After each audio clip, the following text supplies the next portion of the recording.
بسم اللہ الرحمن الرحیم۔ اگر دولت سنبھال سکتے ہو تو کسی بھی نماز کے بعد انا اعطیناک الکوثر سینے پر ہاتھ رکھ کر پڑھ لیں، ذاتی مکان، گاڑی، بے تحاشا دولت آ جائے گی۔ محترم ناظرین، آج کا قیمتی وظیفہ میں آپ کو بتانے جا رہا ہوں۔ یہ ایک خاص عمل میں آپ کے ساتھ شیئر کر رہا ہوں۔ اس وظیفے کی اتنی برکت ہے کہ آپ کے بگڑے کام سنور جائیں گے۔ آپ کا دولت کا مسئلہ ہے، لڑائی جھگڑے کا مسئلہ ہے، گھر میں تنگ دستی، محتاجی ہے، گھر میں لڑائی جھگڑے بہت زیادہ ہیں، اگر کوئی بات نہیں مانتا، یا کاروبار اس میں برکت نہیں ہے، یا منافع نہیں ہے، یا کاروبار چل نہیں رہا، بس یہ ایک وظیفہ کرنے سے جو معجزات ہوں گے آپ دیکھتے رہ جائیں گے۔ اور کافی لوگ ایسے ہیں جو وظیفہ کر کے تھک گئے ہیں لیکن ان کو کامیابیاں نہیں ملتی، ان کے راستے میں اسی طرح کی رکاوٹیں ہیں، اسی طرح کی بندشیں ہیں، تو ان کے لیے بھی یہ عمل ہے،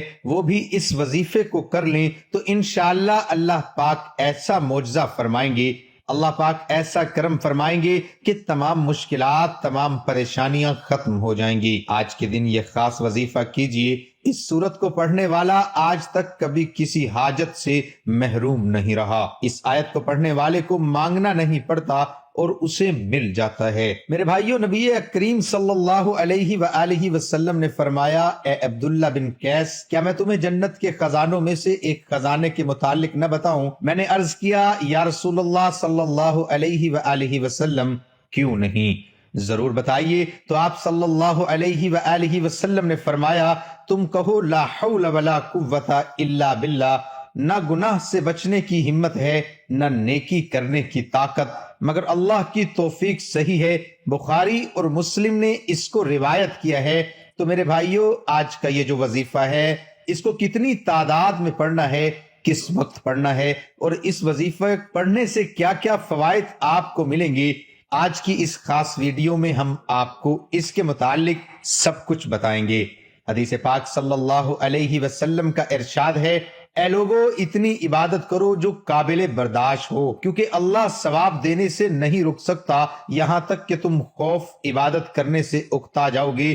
اب آپ نے اس سورت کو کیسے پڑھنا ہے، کس ترتیب سے پڑھنا ہے، یہ اب طریقہ کار جان لیجئے۔ جب تک آپ کو طریقہ کار نہیں پتا ہوگا پھر عمل اثر نہیں کرتے، کچھ خاص احتیاط ہوتی ہیں، تو اب اس کا طریقہ کار جان لیجئے۔ احتیاط میں سب سے پہلے یہ ہے کہ کس وقت آپ نے اس عمل کو کب کرنا ہے۔ دیکھیے، آپ فجر، ظہر، عصر، مغرب، عشاء، تہجد کسی بھی نماز کے بعد کر سکتے ہو، اس میں کوئی پابندی نہیں۔ جب بھی آپ کو وقت ملتا ہے آپ اس وظیفے کو کر سکتے ہو، اس میں کوئی پابندی نہیں ہے۔ کوئی بھی مرد کر سکتا ہے، کوئی بھی عورت کر سکتی ہے۔ اکثر کچھ مردوں کو بھی مشکلات کا سامنا ہوتا ہے، کیونکہ مرد بیچارے اپنی بیوی بچوں کے لیے، اپنا گھر پالنے کے لیے باہر محنت مشقت کرتے ہیں۔ اسی طرح کچھ عورتوں کو بھی بہت سے مسائل ہوتے ہیں، وہ بھی اس عمل کو کر سکتی ہیں، اور لازمی کریں تاکہ آپ کی زندگی میں آسانیاں آئیں۔ دولت، پریشانی، جو بھی آپ کا مسئلہ ہے، بس آپ نیت رکھ کر یہ پڑھو گے، یہ عمل کرو گے تو آپ کے مسائل حل ہو جائیں گے انشاءاللہ۔ اس وظیفے کی برکت سے اللہ پاک کی خصوصی رحمت ہوگی۔ عورتیں اس کو خاص ایام میں بھی کر سکتی ہیں، اس میں بھی کوئی پابندی نہیں ہے۔ اگر پہلے آپ کوئی عمل کرتے ہیں، کوئی وظیفہ کرتے ہیں، کوئی تسبیح کرتے ہیں، اس کے فوراً بعد بھی اس عمل کو کیا جا سکتا ہے، اس میں بھی کوئی پابندی نہیں ہے۔ وقت کو مد نظر رکھ کے وظیفے کی طرف چلتے ہیں۔ اعوذ باللہ من الشیطان الرجیم، بسم اللہ الرحمن الرحیم۔ یہ وظیفے کا حصہ ہے، آپ نے لازمی پڑھنا ہے۔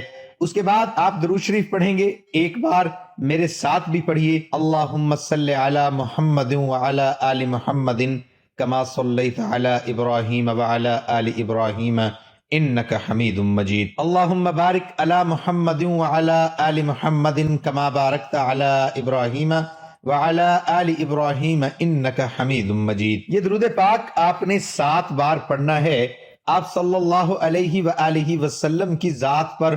اور اگر کسی میرے بہن بھائی کو یہ درود پاک نہیں آتا، کوئی سا بھی پڑھ سکتا ہے جو اس کو آتا ہے، اور اگر کوئی بھی نہیں آتا تو وہ اتنا کہہ سکتا ہے صلی اللہ علیہ وآلہ وسلم، اس کے بعد آپ نے یہ سورت انا اعطیناک الکوثر پڑھنی ہے۔ قرآن پاک کی سورت کوثر کے نام سے بھی ہم جانتے ہیں۔ اس سورت کو آپ نے کب پڑھنی اور کیسے پڑھنی ہے، کتنی بار پڑھنی ہے، سب طریقہ بتاؤں گا انشاءاللہ۔ جب آپ اس وظیفے کو کریں گے یہ سب پریشانیاں آپ کے اوپر سے دور ہو جائیں گی۔ اللہ پاک اسی صورت میں ہمیں یہ آگاہ بھی کر رہے ہیں کہ ہم غمگین اور اداس نہ ہوں، کیونکہ ہر مصیبت کے بعد آسانی ہوتی ہے۔ لہٰذا اگر کوئی اللہ تعالیٰ کے دین پر ایمان رکھتا ہے، اللہ تعالیٰ کے وعدوں پر کامل بھروسہ رکھتا ہے اور اللہ تعالیٰ کے کلام اور رسول اللہ صلی اللہ علیہ وآلہ وسلم کی باتوں پر مکمل یقین رکھتا ہے، تو وہ مصیبت کے بعد آسانی ضرور دیکھے گا اور اس کی زندگی میں تنگی کے بعد خوشحالی ضرور آئے گی۔ آپ نے اس سورت کو صرف 21 بار سینے پر ہاتھ رکھ کر پڑھنا ہے، اچھی طرح پڑھنا ہے، اور جب آپ اس کو پڑھیں گے آپ کے ذہن میں آپ کے مقصد ہوں، جو آپ کے لیے مشکلات بنی ہوئی ہے، جو آپ کی حاجتیں ہوں، آپ یقیناً اس نیت سے ہی کریں گے کہ آپ کے تمام مسائل دور ہو جائیں۔ اب آپ نے وہیں بیٹھے جگہ چھوڑے بغیر لا حول ولا قوت الا باللہ العلی العظیم، لا حول ولا قوت الا باللہ العلی العظیم، صرف اتنا پڑھنا ہے کہ میں پورے یقین کامل سے کہتا ہوں کہ اس تسبیح کو ہر کوئی جانتا ہے۔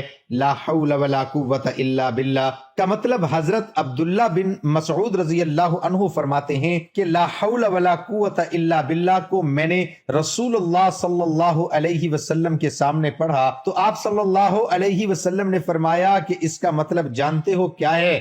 میں نے عرض کیا اللہ اور اس کے رسول صلی اللہ علیہ وآلہ وسلم خوب جانتے ہیں۔ آپ صلی اللہ علیہ وسلم نے خود ہی ارشاد فرمایا اس کا مطلب یہ ہے گناہ سے بھرنے کی طاقت نہیں مگر اللہ کی حفاظت سے، اور اللہ کی عبادت کرنے کی قوت نہیں مگر اللہ کی مدد سے، اور فرمایا جو بندہ ہر وقت استغفار کرتا رہتا ہے اللہ اس کی ہر مشکل آسان کر دیتا ہے اور ہر غم دور کر دیتا ہے، اور ایسی جگہ سے روزی دیتا ہے کہ جہاں سے اس کا گمان بھی نہیں ہوتا۔